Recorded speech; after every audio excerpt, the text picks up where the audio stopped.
Good morning and welcome to the virtual 5th District Court of Appeal. We have one case on our docket this morning. It's case number 25-1210, Jordan versus State of Florida.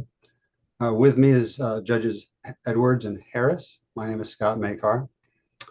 We've decided to have 20 minutes per side. We'll see how that goes. If for some reason we need to go over, we'll add time. But we'll start with 20. And Petitioner, if you'd like to reserve some time for rebuttal, please do so now. Yes, I'll reserve 7 minutes. Great. All right. Well, with that, please begin. Good morning, and may it please the court and counsel. My name is Todd Scher. I'm here on behalf of the petitioner, Mr. Jordan, and this case is before the court on a certiorari petition seeking to quash an order of the lower court denying Mr. Jordan's motion to strike, the state's attempt to seek a compelled mental health examination of Mr. Jordan, as well as seeking notification of statutory, non-statutory mitigation. This is a resentencing following Hurst, and it's the petitioner's position that the state forfeited its right to seek a mental health or to avail itself of the provisions of Rule 3.202, which is the discovery rule relating to capital expert witnesses, because it failed to file its notice of intent to seek death within 45 days of Mr. Joseph's original arraignment, which was back in 2009. There are a number of things here. The only mitigation we're dealing with in this case is mental health, right? Is that the only issue? Well, that's what this rule pertains to, correct. Where's the prejudice to Mr. Jordan if he is in fact putting on his own mental health experts? Well, I think that kind of begs the question in terms of what the rule requires, and what the law unequivocally states, which is that when this rule was initially enacted, in fact, on behalf of the state, because of its claimed unfairness to the state in these types of cases, the Florida Supreme Court made it very clear. It's in the rule and in their opinion on the amendments case, as well as in the second DCA opinion in Gonzalez, that if the state does not file its notice of intent to seek death within the 45 days allowed, the state is precluded from seeking the benefit of the mental health examination and of the notification of mitigation. Now, that doesn't mean the state can't present a mental health expert. It can certainly do so. The expert can review records. It can conduct a review of everything that's available to the defense experts, but it's not allowed under that rule. It's a preclusion of compelling a mental health examination, which has a number of constitutional implications to it. And this rule was, again, set up with that procedure in mind. And Counsel, it's clear. Let me interrupt you for a second here. Did the state comply with the current rules regarding its intention to seek the death penalty and request a mental health exam? What the state that's certainly what the state is arguing, and it's, with all due respect to the question, it's a little bit of a red herring, because what the Florida Supreme Court has said in a number of cases, you get to answer it anyway. Of course, including Bargo, and there's another one that cites the Bargo. It's in my papers, that when there's a resentencing, there's no new arraignment, and the state is not even required to file another notice. Whether it went ahead and did so, and it did provide the notice of aggravation, but the rule with respect to the discovery rule triggers back I think it's in terms of the Florida Supreme Court, is keyed to or triggered by the original arraignment, which was back in 2009. And so no matter what the state did, that we'd be in the same position now if he got whether there's a resentencing or not, because the original rule, there's no new rule here. The state is arguing, well, the rules have changed. Well, the statute changed, the sentencing statute changed, but the rules with respect to this particular issue have not. And so there's no analysis that needs to be done about retroactivity. All of this that the state has tried to raise isn't really an issue here. The issue is, number one, did the state comply with its obligations to file a notice of intent to seek death within 45 days of Mr. Joseph's arraignment? The answer is no. Once it didn't do that, nor did it seek at that point to good cause to file a late one or whatever. I mean, it wasn't even available. They didn't do it. They waited over 1,000 days to indict him after the arraignment. And so This that resentencing, issue, counsel, excuse me, this resentencing is a de novo proceeding, correct? yes, it's a de novo resentencing, but the rules With a brand still new, apply. with a brand new jury. Correct. Okay. And in Kearse, didn't the Supreme Court say that letting the state have the information it needs is fundamental fairness to level the playing field? The state can have the information it needs. What the state can't do is get a compelled mental health examination and require the defendant, the court can't compel the defendant to provide the required information. What would the defendant and his team have done differently? In other words, as Judge Harris asked, what's the prejudice here? What would they have done differently had the state complied with it back in the old days? Well, had the state complied with it in the old days, they would have been able to seek the benefit of the bargain in terms of complying with the 45 days. I mean, what's the prejudice? I mean, you're having a totally new sentencing, which your client was fine with changing the law to get the benefit for himself, which I don't blame him in terms of the vote. And, this is a procedural matter, isn't it? Well, Your Honor, but the rule regarding the experts has not changed, nor has the state's obligation to file. I mean, if you look at the Florida Supreme Court cases, and there are several of them that are post-Hearst, where in fact we kind of have a mirror of what we're arguing here. In those cases, Bargo, and there's another one that the name escapes me now, it's in the papers, was the defendant that was arguing that they should get the retroactive benefit of the new rule, meaning that the state should be required to provide notice of aggravation because before it was not. And the Florida Supreme Court said, no, that requirement is triggered heed to the indictment.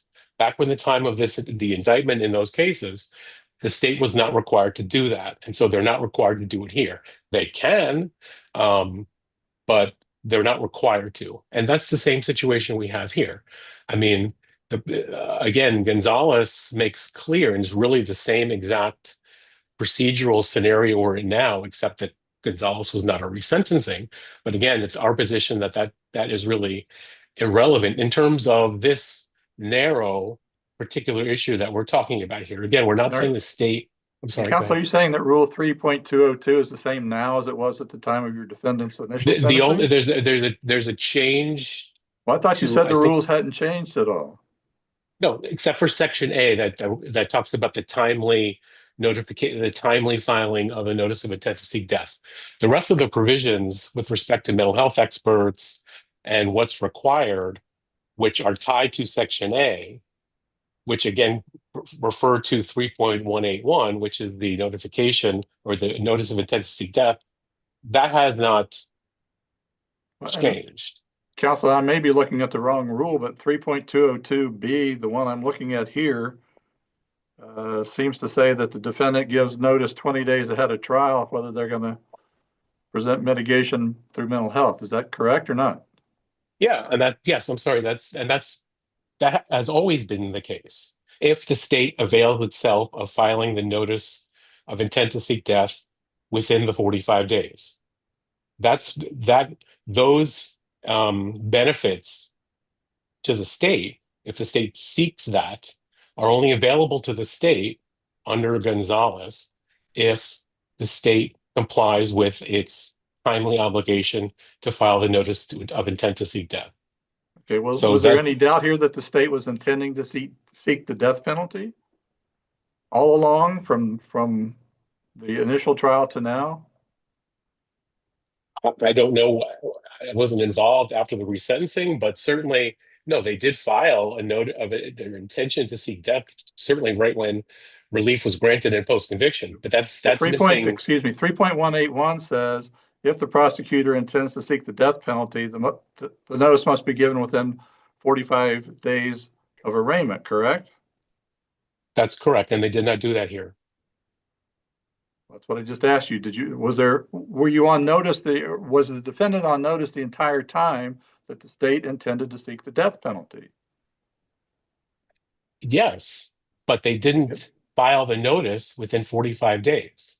But there are two different issues. The state availing itself of the opportunity to have a compelled mental health examination of the defendant is different. It's of a different nature because of the seriousness. Isn't that under just the old rule 3.202? I don't believe so, no. Well, tell me where in the new rule 3.202, or like I say, if I'm looking at the wrong one.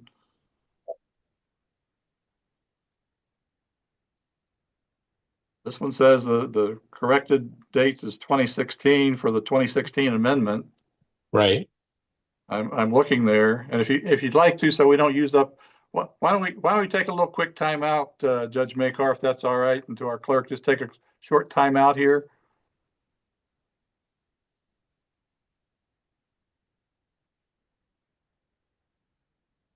What I'd like you to do is just look at Rule 3.202 if you can find that. Sure. Yeah, I have it. Okay.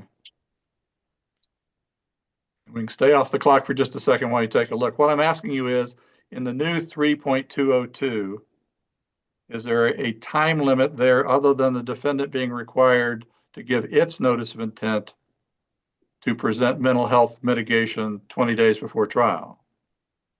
Yes, in Section A, the provisions of this rule apply only in those cases in which the state gives timely written notice of its intent to seek the death penalty. And that's go back on the clock. So you're saying that, but under the old 3.202, wasn't there another? Didn't it require at that time more information, or is this you're saying with that Section B has nothing to do with anything? No, I mean, Section B is triggered if Section A is triggered.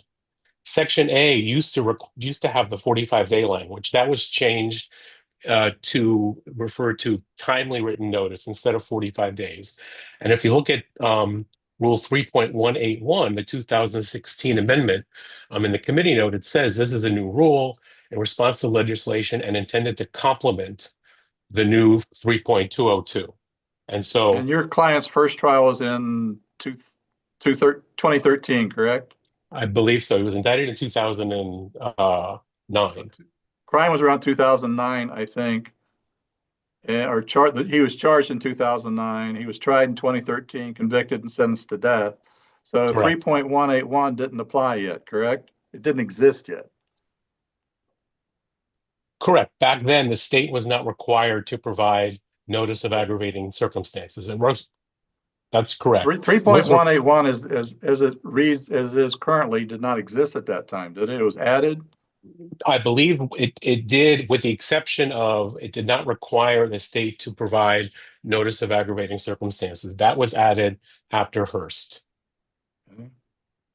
So before that, they were required to do that, and if they did so within 45 days, they could seek the additional benefits under 3.202B and whatever to seek a compelled mental health examination. And again, in terms of going back one more time, in terms of prejudice, if there was prejudice here, your client would have done something different to prepare for trial or to meet the state's case or whatever else. And I haven't heard anything yet.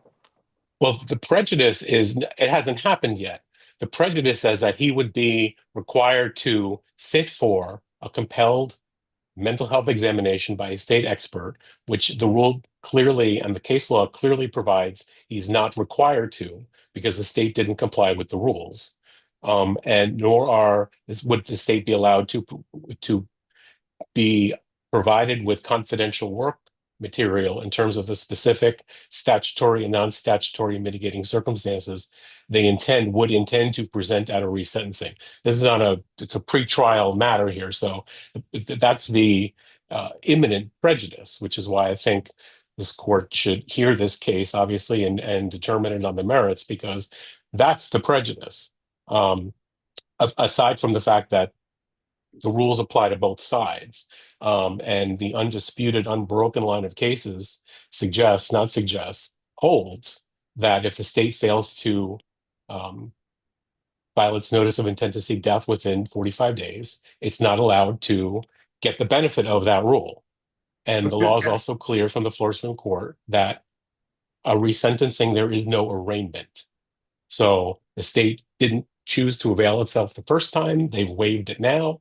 And I don't think there's anything in the law that is disputed on those points. Counsel, if I could ask two quick clarifying questions. Can you hear me? Yes. The first one, and don't worry about time. We got time. If we deny relief here, the pragmatic result is that your client will be subject to a mental health evaluation by a state person, state official, state designee, correct? That's correct. I mean, you may in mitigation have your own experts and your own evaluations done, and the state gets access to that. They're allowed to cross-examine whatever experts you have and so forth, correct? That's correct. So the prejudice is the irreparable injury aspect of this is having your client subject to the state asking questions of your client. And I assume in that situation, because there's constitutional limitations, Fifth Amendment and all that and so forth, that's why this rule was enacted, to basically say the state, you can't do this. You can't come in and do this type of evaluation, question of your client in this context, a death penalty case, unless you provide adequate notice. That's correct. And there's another, and I think it's certainly the constitutional implications of a state compelled examination are discussed in Estelle.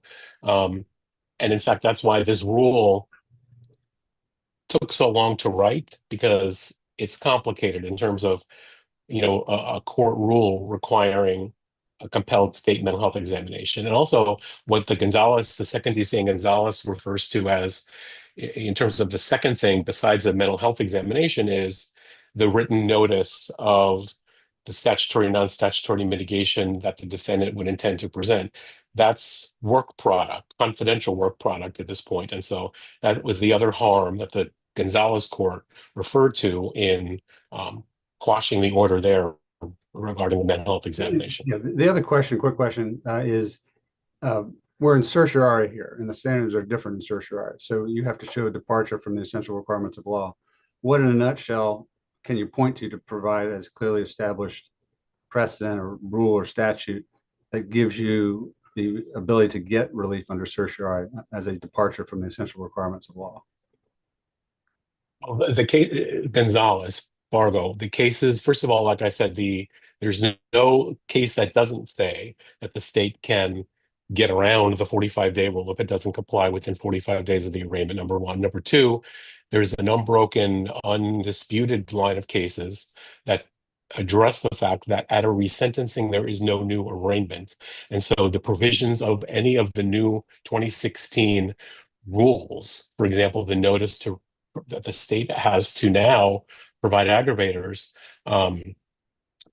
is triggered by the arraignment, not by a resentencing. So all of this. So your view would be that this situation could have been contemplated and the rules could have been amended and to provide the state an entry point to to seek this mental evaluation, seek the death penalty mental evaluation, but they didn't. So therefore, the only time frame in play is the 45 days in the original rule. That's correct. That's how I look at the cases. And again, they're not prohibited from having a mental health expert testify. That expert can review records, can sit in on the testimony, can review any depositions, but they can have their own examination of the defendant. Okay, great. I think that's pretty clear. All right. Thank you. And counsel, you would argue if you were at trial that the defense attorney would be free to cross-examine the state's expert witness on mental health, saying you never even examined the guy, did you? That I couldn't tell you, to be honest with you. That may be a subject of a motion limiting. I don't know, but that's not the issue here. I don't think so. No, I agree. It's not the issue here. All right. What I'd like to do is we've used up a bit of petitioner's time, why don't we go ahead and stop the clock, and why don't we add in, let's make it 3 minutes. So you have 4:39 on rebuttal. That will give a respondent additional 3 minutes. Thank you, Judge. All right. Please proceed. Good morning, Your Honors. Michael Mervon on behalf of the state of Florida. The defendant, Mr. Jordan, has not demonstrated entitlement to certiorari relief in this case. When viewed in the prism of certiorari and its requirements, they're lacking here. First, there's no irreparable harm. Should the lower court's order be found to be erroneous and the defendant ultimately sentenced to death at his new trial, its order would be subject to review. And should the Florida Supreme Court find that it was prejudicial, the case would be reversed and remanded for new trial. Now, Boyd counsel, under that point of view, there would never be a successful certiorari petition because it can always be reviewed by the Florida Supreme Court at some point. So not necessarily. When the state is seeking certiorari review for a death penalty issue, it can't be reviewed on appeal should the defendant not be sentenced to death because double jeopardy would apply. And also, this case is somewhat different from other family law or civil cases where mental health examinations have been found to be per se irreparable harm. That is because the defendant has essentially proposed an affirmative defense to the death penalty in that he is going to be presenting mental health mitigation at sentencing. And therefore, pursuant to Dilbeck, the Florida Supreme Court case from 1996, such an examination by the state expert forwards fundamental fairness and levels the playing field of the trial. So it is something which would be reviewable on appeal. And also the court's concern about Fifth Amendment rights, the Florida Supreme Court has addressed that both in Kearse v. State 2002, and it found that the examinations do not violate the Fifth Amendment as well as Davis versus State from 1997. So what's the point of the original rule then? Well, the point of the original rule would be to prevent the state from doing a last-minute notice of intent to seek the death penalty and then disadvantaging the defendant in his or her preparation for trial. So kind of a gotcha last minute, we're going to seek the death penalty. Well, I thought the original rule that we're talking about today basically says that you, the state of Florida, you don't get to have your own evaluation of the defendant in a case like this unless you give 45 days notice. And if you don't give the notice, then you cannot pursue a mental health evaluation on your own of the defendant. Correct. However, such a black and white interpretation of the rule, Your Honor, I would submit is inconsistent with the purpose and the scope of the rules of criminal procedure. Pursuant to Rule 3.020, the purpose of the rules of criminal procedures are to ensure a fair trial, both for the state and the defendant. The Florida Supreme Court has addressed timing violations of the rules of criminal procedures in other situations, such as a late notice of intent to file, a late intent to present Williams rule evidence, a late intent to, a late filing of an intent to present an insanity defense, as well as discovery violations. Although a black and white view of the rule would show that those rules had been violated, fundamental fairness and a fair trial are not furthered by such an interpretation of the rules. So would it be your case, or in this case, your interpretation is that under the new rule, newly revised 3.202, as long as the state gives, quote, timely written notice, that's all that's required. The old rule required notice within 45 days of arraignment. But now, go ahead. I'm sorry, Your Honor. I do believe that Rule 3.202A and Rule 3.181 do envision the state filing its notice of intent within a certain amount of time to gain benefit of that rule. However, this situation is much different than your run-of-the-mill death sentence case in that This is a resentencing following the vacation of the sentence pursuant to Hurst. And the trial was 11 years ago. Arraignment was 16 years ago.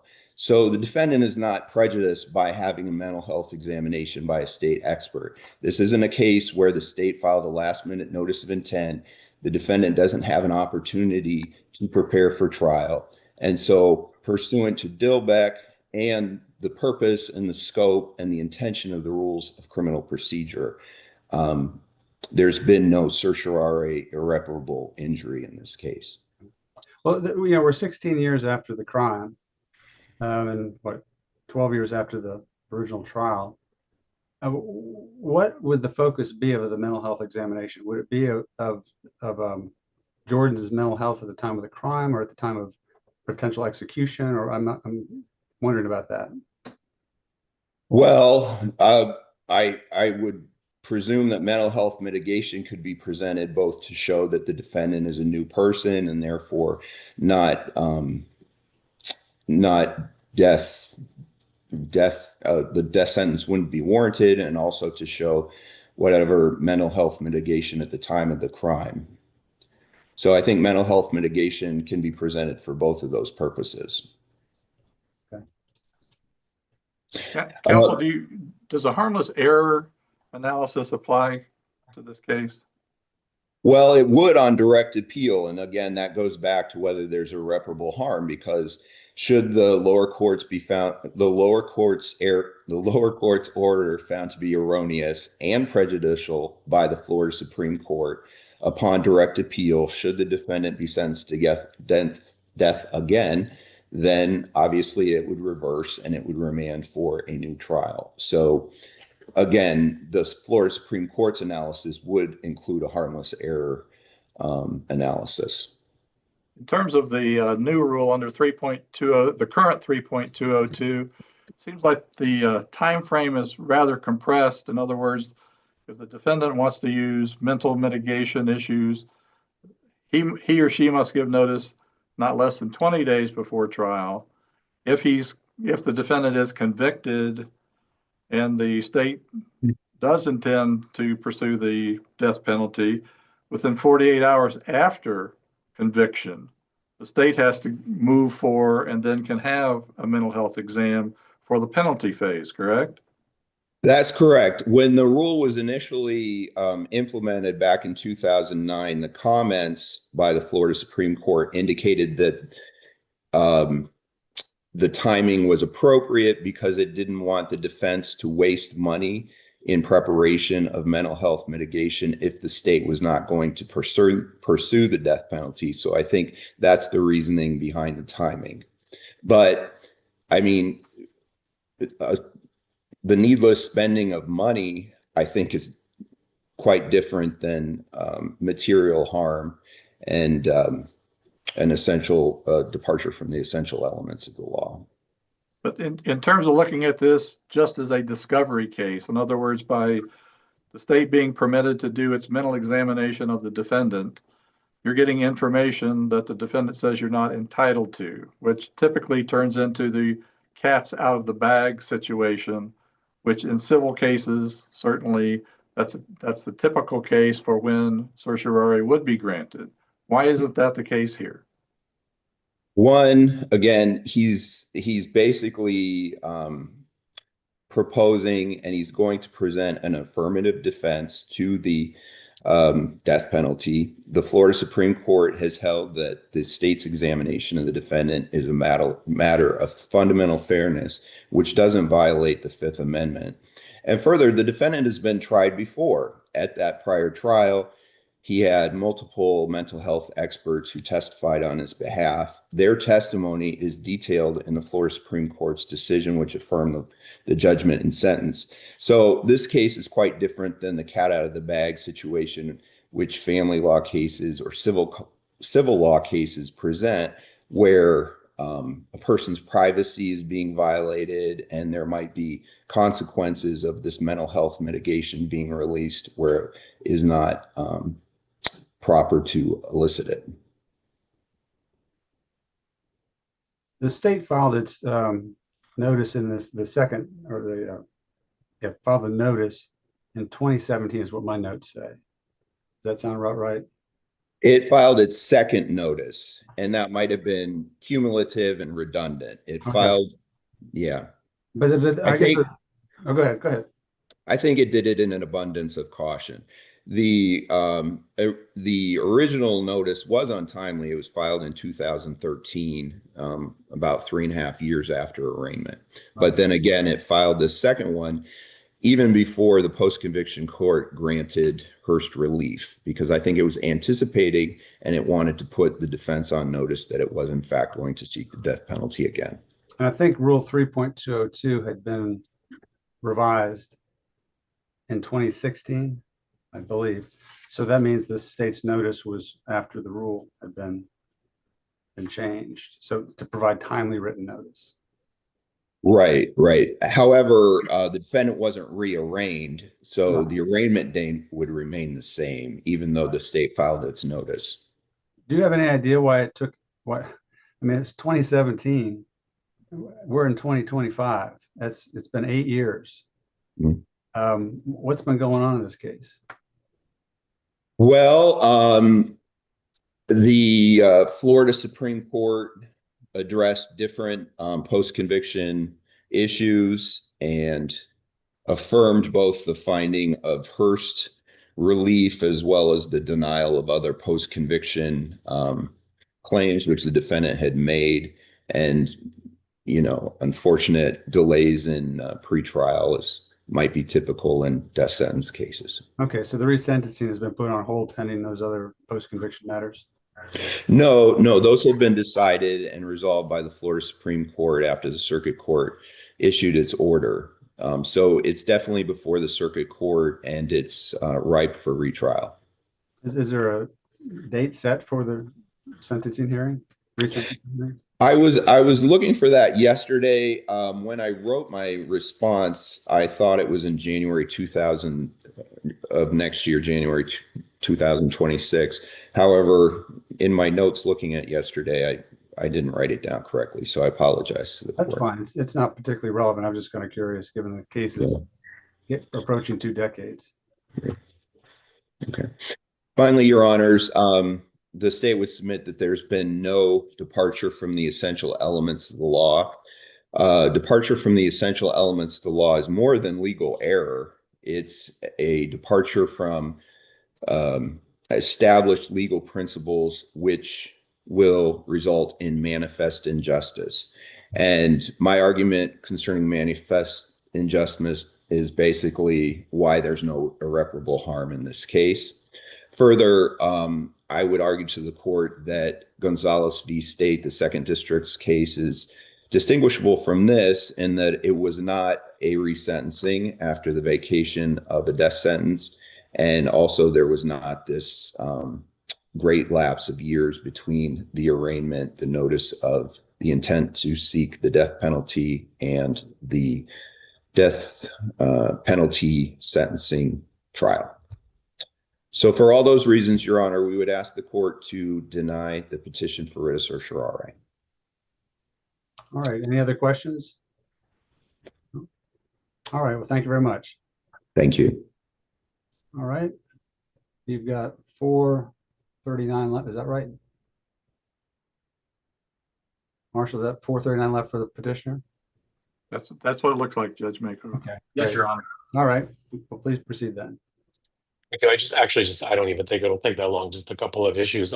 As to the last question from Your Honor, yes, there was when Mr. Jordan was granted Hurst relief, at the same time that the lower court had denied his other claims. So there was an appeal taken from that. I don't know the date that was affirmed, but it took some time. And then, of course, there was COVID, et cetera. It was, as the court is aware, a lot of litigation then concerning the retroactivity or lack thereof of some of the new sentencing statutes. It's my understanding, I don't represent, I'm not involved at the trial level, but it's my understanding that I think partly the court is waiting for this matter to be resolved, and there's some kind of a status set at some point in the spring, I believe. So that's the current status, at least that I'm aware of. In terms of the state's argument mean, again, as I pointed out in my reply, what the state's really arguing is that it really doesn't matter what the rules say under Dilbeck. It's just unfair. Well, what's ironic is that Dilbeck caused the state to want to have a rule, and the rule was then written. And the rule was very clear what its parameters and limitations were. And it's also ironic that the state is arguing that this was all sort of a benefit to the defendant, so there wouldn't be this kind of last minute notification of its intent to seek death when they wait here years after the original arraignment to file their notice to seek death. And so they're a little bit all over the place. I guess the bottom line is the state really hasn't said anything other than it would just be unfair. And that's not the standard. And so I submit that certiorari standard is met here and that the lower court order should be quashed. All right, any other questions? Well, on behalf of the court, I want to thank both counsels for taking the time to have this oral argument today. It was not something you requested, but I think it's something that we very much wanted to hear from both of you, and we appreciate the preparations and the presentations you've made today. Thank you, Judge. Yeah, so with that, we will be in recess.